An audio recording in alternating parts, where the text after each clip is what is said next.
आणि आता पुन्हा एकदा काही घडामोडींचा सविस्तर आढावा वेगवान स्वरूपात घेऊया।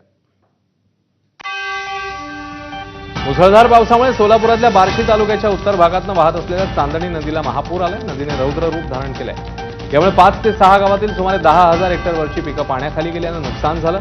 बार्शी तालुक्यातील चारेवालव, काटेगाव आणि कळंबवाडी हे लघु प्रकल्प तर बाभुळगाव हा बृहत लघु प्रकल्प मागील महिन्यातच पूर्ण क्षमतेने भरले। चांदणीसोबतच सिरसाव इथला नदीलाही पूर आला।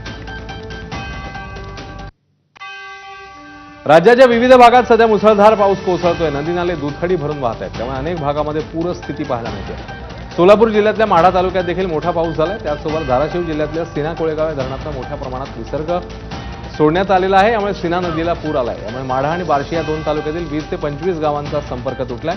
पुलावरून 4 ते 5 फूट पाणी वाहत आहे। दरम्यान सीना नदीला पूर आल्यानं जिल्ह्यातील 47,266 हेक्टर पिकांचं नुकसान झालंय। जालना इथे काल झालेल्या अतिवृष्टीमुळे शहरात मोठी हानी झाली। अनेक व्यापाऱ्यांसह सामान्य नागरिकांच्या कुटुंबांची अक्षरशः दैना उडाली। यावेळी पंकजा मुंडेंनी शहरातील साठेनगरात जाऊन पीडित कुटुंबाची भेट घेतली। यावेळी संसार उपयोगी साहित्य वाहून गेल्यामुळे पंकजा मुंडेंसमोर महिलांना अश्रू अनावर झाले। पंकजा मुंडेंनी मनपा आयुक्तांशी संवाद साधला आणि पीडितांना मदत करण्याचं आश्वासन दिलं। मी आज काही ठिकाणी पाहणी करणार आहे। मग मी अधिकाऱ्यांची बैठक देखील घेणार आहे। या अधिकाऱ्यांना सूचना दिलेल्या आहेत की सर्वांनी पंचनामे करावे। जे काही मी पाहते आता अधिकाऱ्यांनी पंचनामे देखील करायला सुरुवात केलेली आहे। कॅबिनेटमध्ये देखील आम्ही या परिस्थितीचा आढावा घेतलेला आहे आणि शेतकऱ्यांना अशा वेळी दिलासा देण्यासाठी सरकार संपूर्णपणे शेतकऱ्यांच्या पाठीशी उभं राहील। अलमट्टी धरणाची उंची वाढवण्याचा निर्णय कर्नाटक सरकारने घेतलाय। महाराष्ट्राच्या विरोधानंतरही कर्नाटक सरकारने हा निर्णय घेतलाय। त्यामुळे सांगली कोल्हापुराला पुराचा धोका आणखी वाढणार आहे। मंत्रिमंडळ बैठकीत 1,20,000 कोटींच्या खर्चाला मंजुरी देण्यात आली, तर 14 लाख एकर भूसंपादन करणार, एकरी 25 ते 40 लाख भाव देणार असं कळतंय। दरम्यान महाराष्ट्र सरकार कर्नाटक सरकारच्या निर्णयाविरोधात सुप्रीम कोर्टामध्ये जाण्याची शक्यता आहे। अलमट्टी धरणाची सध्याची उंची 49 मीटर आहे। तर अलमट्टी धरणाची उंची वाढीसाठीच्या कर्नाटक सरकारच्या हालचालीवरून राजू शेट्टी संतापले आहेत। केंद्र सरकारने कर्नाटकला कडक शब्दात खडसावण्याची गरज आहे, तर महाराष्ट्र सरकारसह केंद्राने याला कडाडून विरोध करावा अशी मागणी राजू शेट्टींनी केली। कर्नाटक सरकारला कडक शब्दामध्ये सांगितलं पाहिजे की तुमचं धरण हे महाराष्ट्रातल्या सांगली आणि कोल्हापूर जिल्ह्याच्या जीवावर उठायला लागलेलं आहे, तेव्हा कृपा करून असले उद्योग करू नका असं केंद्र सरकारनं कर्नाटकला खडसावून सांगणं गरजेचं आहे। 30 सप्टेंबरपर्यंत माजी मंत्री धनंजय मुंडे सातपुडा सरकारी बंगला सोडण्याची शक्यता आहे। मुंडे यांनी 30 सप्टेंबरपर्यंत बंगला रिकामा करण्याचं आश्वासन मंत्री छगन भुजबळांच्या कार्यालयाला दिल्याची सूत्रांची माहिती आहे। मार्च महिन्यामध्ये धनंजय मुंडेंनी मंत्रिपदाचा राजीनामा दिला होता, पण अद्याप त्यांनी सरकारी बंगल्याचा ताबा सोडला नाहीये। धनंजय मुंडेंनी बंगला सोडल्यावर तो मंत्री छगन भुजबळ यांना देण्यात येणार आहे। मुंडे यांनी बंगल्याचा ताबा सोडला नसल्यानं मंत्री असूनही भुजबळ यांना सरकारी निवासस्थानाची प्रतीक्षा करावी लागते। नक्षलींकडून सरकारसमोर हत्यारं खाली ठेवत चर्चेचा प्रस्ताव पाठवण्यात आला। नक्षली संघटनेचा प्रवक्ता अभयची प्रेस नोट उघड झाली आहे। दरम्यान पंतप्रधान मोदी आणि गृहमंत्री शहांच्या अपीलाचा हा परिणाम असल्याचं बोललं जात आहे। शस्त्र खाली ठेवण्यासाठी नक्षलींनी 1 महिन्याचा कालावधी मागितलाय।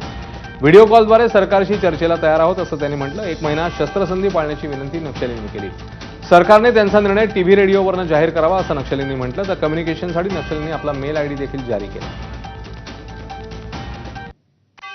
आपल्या समाजामध्ये शांतता निर्माण करण्याकरिता जर का कोणी पुढाकार घेत असेल तर निश्चितच आमचा त्याला पाठिंबा राहील आणि शांतता आपल्या राज्यामध्ये देशामध्ये राहावी हाच सरकारचा नेहमी प्रयत्न राहिलेला आहे। जे कोणी हा राज्याची देशाची शांतता भंग करण्याचा प्रयत्न करेल तर त्यांच्यावर निश्चितच कारवाई करण्यात येईल आणि योग्य ती सजा त्यांना त्या ठिकाणी देण्यात येईल। परंतु जर का कोणी शांततेच्या मार्गातून पुढे येण्याचा प्रयत्न करत असेल तर आम्ही त्याला पाठिंबा देऊ।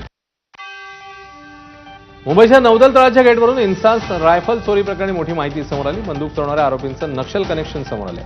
तेलंगणा क्राईम ब्रांचनेही आता या प्रकरणाचा तपास सुरू केलाय। मुख्य आरोपींमधील एक नौदल अग्निवीर राकेश दुबुल्लाचा मोठा भाऊ आणि प्रकरणातील आरोपी उमेश दुबुल्ला हा 3 माजी नक्षलींशी संपर्कात होता। हे तिन्ही नक्षली याआधीच शरण आलेले, मात्र शरणागतीनंतरही ते नक्षल चळवळीतील नेत्यांशी गुप्त संपर्कात होते, त्यांच्यासोबत काम करत असल्याचं आता उघड झालंय। जालन्यातील जिल्हाधिकारी कार्यालयासमोर बंजारा समाजाला हैदराबाद गॅझेटच्या आधारे आरक्षण देण्याच्या मागणीसाठी 2 बांधवांनी आमरण उपोषण सुरू केलेलं। उपोषणाच्या 6व्या दिवशी पालकमंत्री अतुल सावेंनी उपोषणस्थळी भेट देऊन चर्चा केली। यावेळी बंजारा समाजाच्या मागण्यांसंदर्भात सरकार सकारात्मक असून मुंबईत मुख्यमंत्री फडणवीसांच्या उपस्थितीत बैठक होणार असल्याचं सावेंनी म्हटलं। त्यानंतर उपोषणकर्त्यांनी उपोषण मागे घेतलं आणि मागण्या पूर्ण न झाल्यास पुन्हा आमरण उपोषण करू असा इशाराही दिला. मागण्या आम्ही समजून घेतलेल्या आहेत. काल माननीय मुख्यमंत्र्यांची अनेक बंजारा समाजाचे लोक छत्रपती संभाजीनगरमध्ये भेटले होते. त्यावेळेस चर्चा झाली की लवकरच त्यांची एक बैठक लावून त्यांच्या ज्या काही मागण्या आहेत त्याच्यावर चर्चा करून त्या सोडवण्याचा असा आम्ही ठरवलेलं आहे. तर पुढच्या आठवड्यात त्याची बैठक लावू. महिला आयोग आपल्या दारी या योजनेअंतर्गत राज्य महिला आयोगाच्या अध्यक्षा रुपाली चाकणकर आज गोंदिया जिल्ह्याच्या दौऱ्यावर आहेत. ज्या महिलांना मुंबईला येऊन तक्रारी करणं शक्य नाहीये त्या महिलांच्या समस्या जाणून घेण्यासाठी हा उपक्रम राबवण्यात आला. यावेळी गोंदिया जिल्ह्यातनं मोठ्या प्रमाणात महिलांच्या तक्रारी प्राप्त झाल्या आहेत. विविध पॅनलच्या माध्यमातून तक्रारी सोडवण्याचा त्यांनी प्रयत्न केला तर तक्रारींवर काम करून त्यांच्या निराकरणाचं आश्वासनही देण्यात आलं आहे. राज्यातल्या प्रत्येक जिल्ह्यात जाऊन महिलांच्या तक्रारीचं निवारण करू असं रुपाली चाकणकरांनी म्हटलं. महाराष्ट्राच्या प्रत्येक जिल्ह्यामध्ये जात तिथल्या तक्रारदार महिलांच्या तक्रारी ऐकून घेणं आणि त्याच्यावरती कारवाई करत त्या पद्धतीचं नियोजन करून महिला भगिनींना जागच्या जागेवर न्याय देणं, यामुळे खऱ्या अर्थानं आयोग आपल्या दारी हा उपक्रम आम्ही राबवलेला आहे.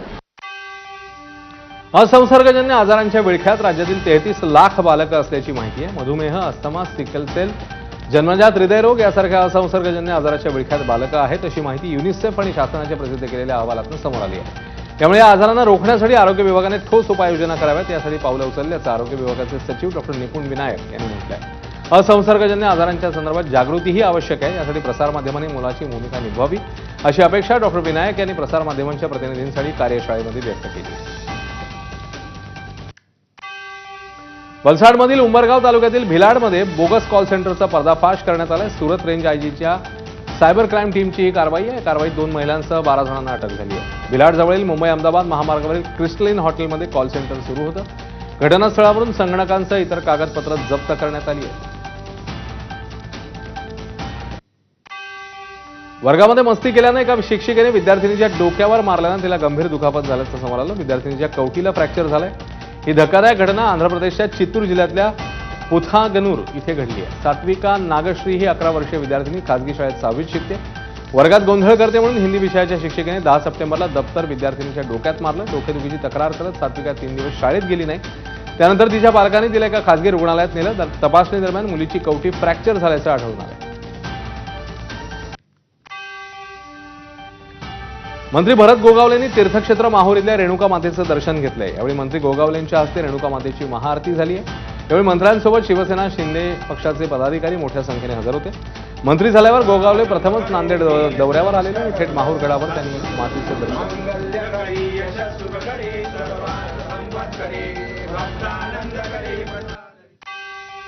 परभणी जिल्ह्यातील माळसोन्ना शिवारातील कैलास लाड, कृष्णा लाड आणि शशिकांत लाड या 3 शेतकऱ्यांनी 8 एकर शेतीत ईगल कंपनीचं सोयाबीन पेरलेलं. सोयाबीनचं झाड वाढलं परंतु पीक फुलधारणा न झाल्यानं शेंगा तयार झाल्या नाही. त्यामुळे शेतकऱ्यांना मोठ्या नुकसानाला सामोरं जावं लागलंय. आता या शेतकऱ्यांनी संबंधित कंपनीवर योग्य ती कारवाई करून नुकसान भरपाईची मागणी केली. आता प्रशासन यावर काय पावलं टाकतंय त्याकडे सगळ्यांचं लक्ष आहे. ईगल सोयाबीनच्या बॅग 8 बॅग 8 एकरावरील एकाही बॅगला शेंग नाही, फुल नाही, काही उपयोगी झाला नाही. उपासमारीची वेळ आलेली आहे शासनामुळे. ह्या बियाणामध्ये पहा, हे बघा, कुठंच शेंग नाही, पातं नाही, फुल नाही, कुठं काहीच नाही याच्यामध्ये. पैठण तालुक्यात अधिकाऱ्यांनी रागावल्यानं शेतकऱ्यांनी आत्महत्या केली. अधिकारी शेतकऱ्यावर आरडाओरड केल्याचा व्हिडिओ माझ्या हाती आलाय. शेतात पंचनामा सुरू असताना अधिकाऱ्यांनी शेतकऱ्यावर संताप व्यक्त केला. त्यामुळे संजय शेषेराव पोहकडे या शेतकऱ्याने थेट विहिरीत उडी घेत आत्महत्या केली. महाराष्ट्रातील पश्चिम घाटातील आणखी 2 ठिकाणांना जागतिक वारसा स्थळाचा दर्जा मिळाला आहे. महाराष्ट्राचं मिनी काश्मीर म्हणून जगभरात प्रसिद्ध असलेल्या महाबळेश्वर आणि पाचगणी या पर्यटन स्थळांना युनेस्कोच्या नैसर्गिक वारसा स्थळांच्या यादीमध्ये स्थान मिळालं आहे. काही दिवसांपूर्वी सातारा जिल्ह्यातील प्रतापगड देखील या यादीमध्ये समाविष्ट करण्यात आलेलं. त्यानंतर नैसर्गिक हॉटस्पॉट म्हणून ओळखल्या जाणाऱ्या महाबळेश्वर आणि पाचगणी या 2 ठिकाणांची नावं यादीमध्ये आली आहेत. त्यामुळे सातारा जिल्ह्यात आनंदाचं वातावरण आहे.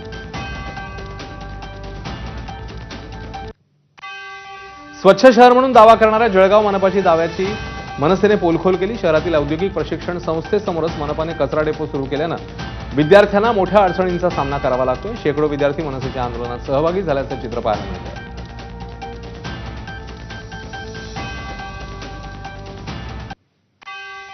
कबुतरांना खाद्य घालण्यास महानगरपालिकेने मनाई केली आहे. असं असतानाही अनेक ठिकाणी कबुतरांना खाद्य टाकलं जाते. मस्जिद बंदर इथे अनधिकृत कबुतरखाना तयार करण्यात आलाय. प्रशासनाच्या नियमांना बगल देत या ठिकाणी कबुतरांसाठी चणे, ज्वारी, मका या खाद्याची अनधिकृत विक्री होतीये. नागरिकांकडून सर्रास कबुतरांना दाणेही टाकण्यात येते. मंत्री मंगल प्रभात लोढा यांनी राज ठाकरेंची भेट घेतल्याची माहिती समोर येते. कबूतरखान्यासंदर्भातल्या बैठकीत चर्चा झाल्याची शक्यता आहे. अवघ्या 5 ते 10 मिनिटांची भेट झाल्याची देखील माहिती समोर येते. नागपूर जिल्हा परिषदेच्या शाळेतील शिक्षिकेकडून 2 विद्यार्थिनींना बेदम मारहाण करण्यात आली.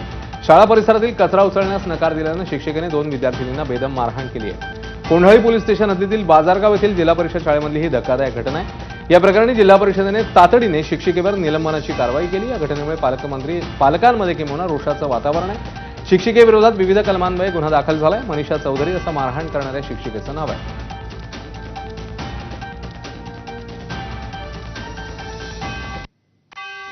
नंदुरबार शहरात 2 गटांमध्ये वाद झाला. एका व्यक्तीने दुसऱ्या व्यक्तीवर भर चौकात धारदार शस्त्राने वार केला. नंदुरबार शहरातील सिंधी कॉलनीत ही घटना घडली आहे. यात जखमी झालेल्या गटाकडून दुसऱ्या गटाच्या व्यक्तीच्या घरावर हल्ला झालाय. घरात घुसून महिलेला मारहाण करत घराची तोडफोड झाली आहे. ठाकरेंच्या शिवसेनेच्या माजी नगरसेविका आणि शिवसेनेचे युवा जिल्हा प्रमुखांच्या घरावर हल्ला झाला. या घटनेमुळे नंदुरबारमध्ये तणावाचं वातावरण आहे. मोठा पोलीस बंदोबस्त तैनात करण्यात आलाय. हल्ल्याची दृश्य सीसीटीव्हीत चित्रित झाली आहेत. हा वाद कशावरून होता अद्याप समजलं नाहीये.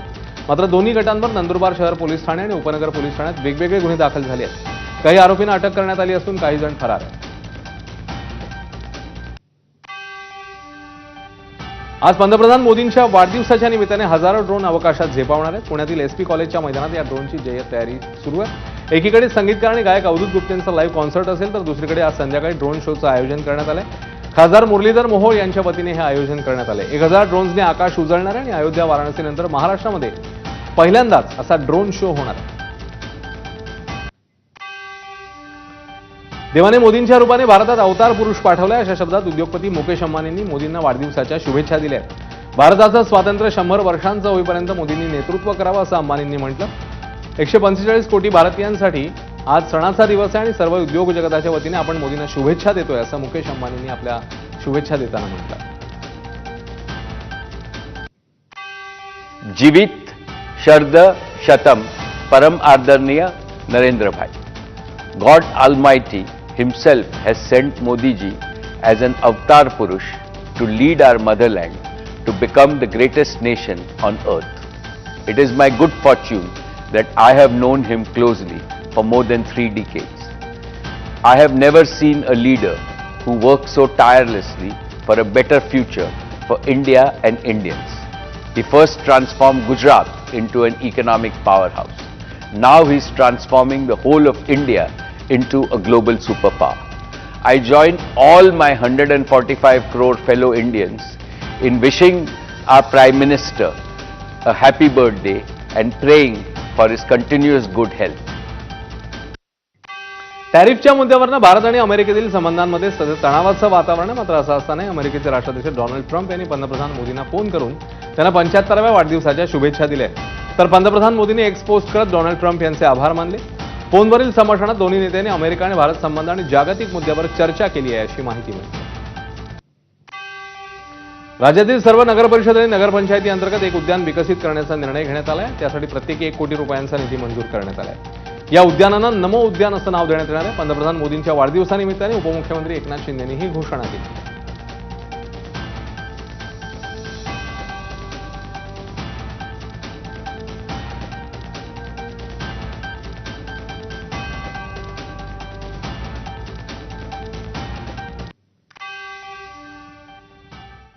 या होत्या वेगवान घडामोडी आणि आता आणखी काही बातम्या. कोल्हापूर